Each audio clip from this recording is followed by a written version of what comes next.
कुछ ना कुछ तो हो ही जाएगा। केशव अपने बैल को लेकर के अपने खेत गया और केशव ने उस बैल से खेत को जोतना स्टार्ट किया।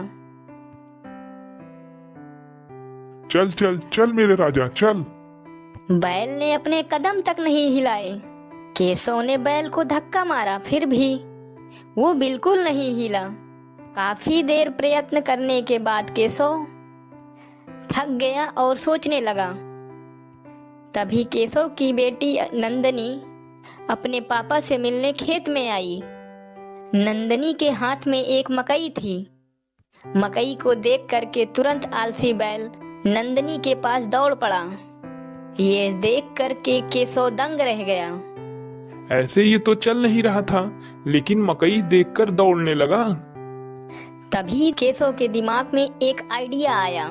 केशव ने एक मकई को एक लकड़ी में बांधा और उसे बैल के मुंह के आगे लटका दिया।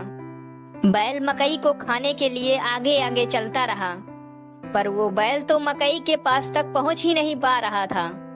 इस तरह केशव ने उस बैल से सारा खेत जुतवा लिया।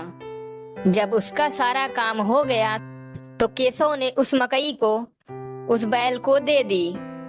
अरे एक क्या, तुझे ढेर सारी मकई खिलाऊंगा। अब यही तरीका है तुझसे काम करवाने का। कौन कहता है आलसी बैल से खेत नहीं जुतवा सकते। केशव ने इस तरह एक ही दिन में पूरा खेत जोत लिया। शाम को वो जब अपने घर पहुंचा तो वो बहुत खुश था। क्या बात है, आप आज बहुत खुश हैं? हाँ, आज वो बैल एक ही दिन में पूरा खेत जोत दिया। कल अब बस बीज बोने हैं। एक दिन में? लेकिन आपने तो कहा था ये बैल आलसी है। वो तो ये है, सुबह से दोपहर तक इसे बहुत कोशिश की इसे चलाने की, पर ये एक कदम तक नहीं हिला। और फिर इसने नंदनी के हाथ में एक मकई देखी और दौड़ने लगा। बस मुझे इसकी कमजोरी पता चल गई और मकई को मैंने रस्सी से बांधकर मैंने इससे पूरा खेत जुतवा लिया।